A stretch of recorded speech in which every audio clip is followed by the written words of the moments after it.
ये गौतम और रामलाल, अजब, गंगाराम और बहुत सारे लोगों का इसमें सहयोग रहा, लेकिन वो सपना साकार नहीं हो पा रहा।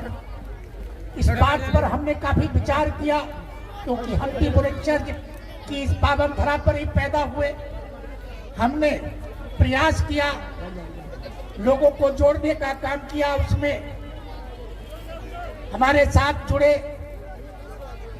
सतीश जो एडीएम थे, सतीश चंद जी, और जिले के हमारे जो गणमान्य लोग हैं, चाहे वो आर.के. सिंह हो, चाहे त्रिलोक राज हो, चाहे नाहर सिंह हो, महेंद्र सिंह हो, पतराम हो, चाहे वो प्रकाश सारनाथ जी हो या विनोद राम हो, बहुत सारे लोग हैं, सबके नाम नहीं बता सकता मैं, लेकिन उनका बहुत बड़ा एक अकूत सहयोग रहा और उन्होंने इस विशाल बुद्ध विहार की स्थापना की, जो कल्पना की थी कि बुलंदशहर की पावन धरा पर ही बुद्ध विहार होना चाहिए, और उसमें लोगों ने बड़ा बढ़ चढ़ करके सहयोग किया। देखिए, मैं आप लोगों से ये कहना चाहता हूं कि इस बुद्ध विहार को संभाल के रखना आप सबका दायित्व बनता है। देखिए, यहाँ पर 16 नवंबर को यहाँ पर एक कार्यक्रम हुआ, उसमें इसकी दीवारें फट गई थी, काफी दिन से इसकी लिपाई पुताई भी नहीं हुई थी, तो उसमें जो पैसा बचा था उससे हमने इसकी मरम्मत करा दी। क्योंकि जो धर्म के कार्य होते हैं तो लोग तो धर्म के सहयोग से ही होंगे, तो उसको हमने यहाँ पर करा दिया। लेकिन लोगों को इसका ये कार्य भी उनको अच्छा नहीं लगा। लेकिन एक बात मैं आपको बता देना चाहता हूँ, मुझे 49 वर्ष हो गए भिक्खु जीवन में रहते हुए। यहाँ पर जिले के और अन्य जिलों के लोग भी यहाँ उपस्थित हैं। मैं आप लोगों से एक जानना चाहता हूँ, हाथ उठा करके कहेंगे भंते प्रज्ञा रश्मि किसी व्यक्ति से धोखा दे करके किसी से 4 पैसे लिए हो तो हाथ उठा करके बताएं कि भंते जी आपने हमको धोखा दे करके ये 4 पैसे हमसे लिए थे। दान के रूप में किसी ने मुझे दिया तो उससे मैंने अपना भी काम किया और जगह जगह बुद्ध विहार भी बनाए और 43 फंक्शन भी किए। 49 वर्ष के भिक्खु जीवन पीरियड में 43 फंक्शन किए, जिनमें सभी लोगों को बुलाता था, चाहे वो धर्मवीर सिंह अशोक हो, चाहे और बहुत सारे लोग। गौतम साहब थे, संगप्रिय गौतम, वो भी हमारे कार्यक्रमों में कई बार गए। मुंशी लाल जी यहाँ बैठे हैं, वो भी हमारे कार्यक्रमों में कई बार गए। लोगों को बुलाता था, लेकिन मेरे मन में केवल एक अपेक्षा रहती थी, फर्श में बिछाता था, चंदा में लाता था करके मंच हम लगाते थे, लेकिन हीरो बना करके इन लोगों को बैठाते थे। इनसे हमारे मन में केवल एक अपेक्षा थी कि ये लोग जब कामयाब हो जाएंगे तो इस बहुजन समाज का जो मतलब मूवमेंट है, इसका नेतृत्व करेंगे, इनका मार्गदर्शन करेंगे। लेकिन ये लोग मतलब मैं ये नहीं कह सकता भटक गए, लेकिन हाँ इतना जरूर है कि आखिर कुछ तो किया है, ज्यादा नहीं किया तो थोड़ा किया है। लेकिन आज मैं आप लोगों से ये अपेक्षा करता हूं, तथागत बुद्ध ने कहा था कि किसी को जो बनाता है उसे कोई बिगाड़ भी सकता है, जिसे कोई बनाता है उसे कोई बिगाड़ भी सकता है, और जो व्यक्ति स्वयं अपने आप बना हो उसे कौन बिगाड़ेगा। मैं भिक्षु बना हूं, अपनी मर्जी से बना हूं, किसी की उसे दबाव में नहीं बना, और जब तक जिंदा रहूंगा भिक्षु रहूंगा और भिक्षु बन करके काम करता रहूंगा, मुझे कोई नहीं बिगाड़ सकता। लेकिन हाँ इतना जरूर है कि परेशान किया जा सकता है, बुराइयां आलोचना की जा सकती हैं, लेकिन उनसे कभी घबराना नहीं चाहिए। तथागत ने कहा फुट्टसलोक धम्मे ही चित्तं यत्तन कंपति अशोकं प्रजंखेमं एतं मंगल बुद्धिमं। निंदा प्रशंसा हानि लाभ सुख दुख यश अपयश, ये 8 लोक धर्म है जो हर व्यक्ति के पीछे लगे हुए हैं। निंदा प्रशंसा, ये तो अब निंदा प्रशंसा भी उनकी होती है जो काम करते हैं, और जब काम ही नहीं करेंगे तो कौन करेगा उनकी निंदा, कौन करेगा। देखिए, एक बात मैं आपको कह देना चाहता हूँ, मेरे मन में केवल एक जिज्ञासा थी कि बाबा साहब डॉक्टर अम्बेडकर कहते थे कि आज स्कूलों की मतलब एजुकेशन, जब तक एजुकेशन का विस्तार नहीं होगा तब तक ये समाज आगे नहीं बढ़ेगा। तो मैं कहता भी रहता था लोगों से, देखिए धर्मवीर सिंह अशोक हैं हमारे बहुत ही प्रिय, पास्को में रहे, उन्होंने भी हमारे कहने से स्कूल की स्थापना की। या सुरेंद्र गौतम है शिवाली के, उन्होंने भी हमारे कहने से इंटर कॉलेज की स्थापना की, और भी बहुत सारे स्कूल चल रहे थे। मेरे मन में भी यही जिज्ञासा थी कि लोग जगह जगह स्कूल बनाए, और समाज के लोगों को मैंने देखा कि सबकी यूनिवर्सिटियां बनी हुई है, डिग्री कॉलेज बने हुए हैं, शिक्षा का निजीकरण हो गया है, तुम्हारे बच्चों को एडमिशन नहीं देंगे, और देंगे तो अपनी व्यवस्था थोपेंगे।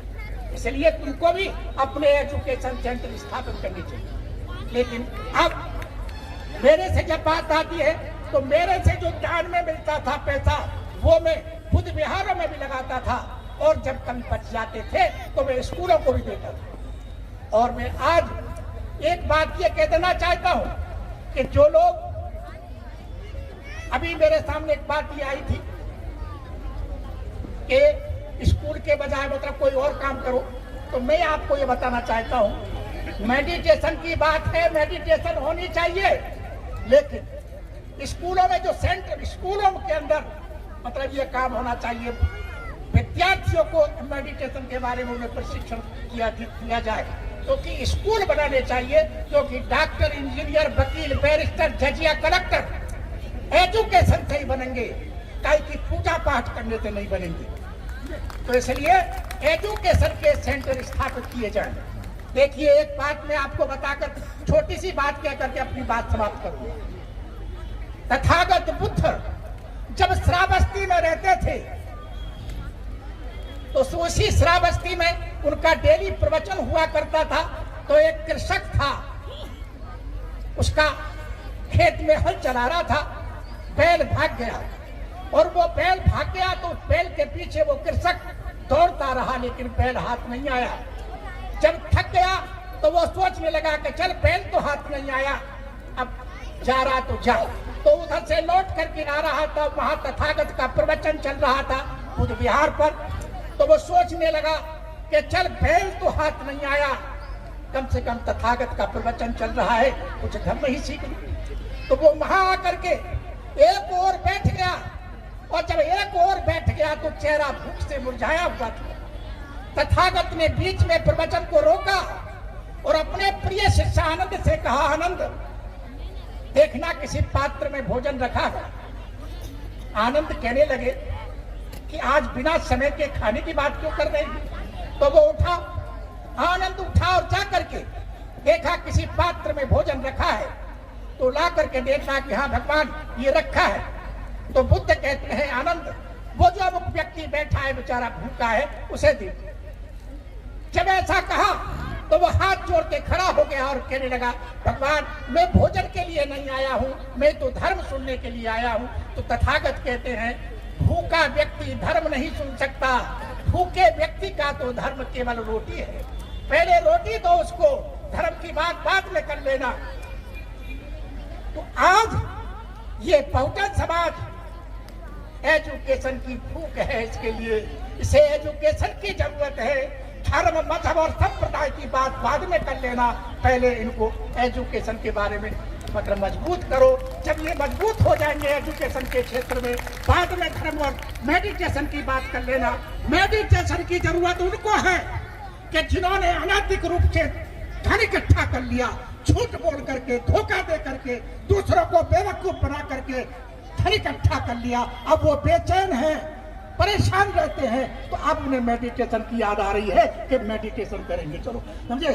तो आज मेडिटेशन की जरूरत नहीं है, स्कूलों की जरूरत है, इंटर कॉलेज बनाए। तो यहाँ पर जो बुद्ध विहार कमेटी है उससे भी मैं कहूंगा कि देखिए ये स्तंभ आपने गाड़ तो दिया, जैसा मैंने छोड़ दिया था आज तक वैसा ही पड़ा। तो मैं आज आपको ये कहना चाहता हूँ, यदि आप लोग एक बार फिर सक्रिय हो जाए तो ये बुद्ध विहार 2 मंजिल बन सकता है और तुम्हारे आने वाली पीढ़ी के लिए प्रेरणा का कारण बनेगा। कहो इस बात से कौन कौन सहमत है? आप लोग तैयार हो जाए और ये 2 मंजिल बन सकता है।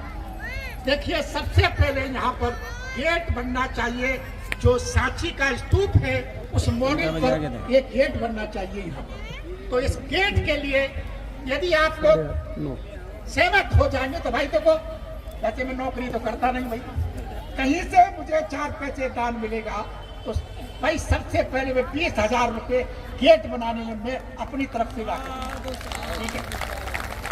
लेकिन एक बार मैं नहीं दूंगा भाई, जब मिल जाएंगे तब तक गारंटी नहीं है, ठीक है। तो मैं 20,000 रुपये की व्यवस्था मैं करके दूंगा आपको, भाई गेट बनना चाहिए यहाँ पर।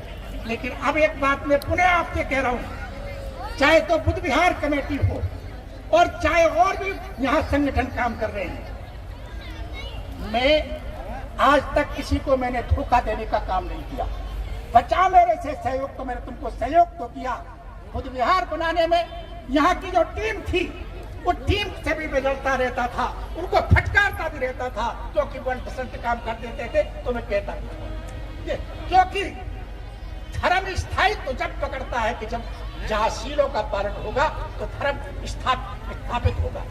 तथागत ने कहा, शील धर्म की नीम है, ध्यान धर्म की भीत, प्रज्ञा छत है धर्म की, मंगल भवन भूमि। जब तक तुम शीलवान नहीं बनोगे तब तक तुम्हारा मन पवित्र नहीं हो सकता, और जब मन पवित्र नहीं हो सकता तो श्रेष्ठ ज्ञान का उदय भी नहीं हो सकता, और जब श्रेष्ठ ज्ञान का उदय नहीं हो सकता तो समाज का मार्गदर्शन भी आप लोग नहीं कर सकते। तो मैं आज इस बात को आप लोगों के बीच में कहना चाहता हूँ, जो आयोजन समिति है दिन रात मेहनत करके इन्होंने कार्यक्रम को आयोजित किया है। और भैया देखो, एक बात मैं आप लोगों से कहूँगा, मैं बीमार रहता हूँ, कई परेशानियां मेरे सामने, क्योंकि बुढ़ापे में तो परेशानी आती है, लेकिन तथागत ने कहा कि ये तो आएंगी, लेकिन मैं भी तुम्हारे सामने विश्वास दिला रहा हूं, जब तक शरीर में सांस रहेगी डॉक्टर बाबा साहब अम्बेडकर मूवमेंट के लिए अंतिम सांस तक मैं काम करता रहूंगा। इन्हीं शब्दों के साथ मेरी बात समाप्त होती है। धन्यवाद।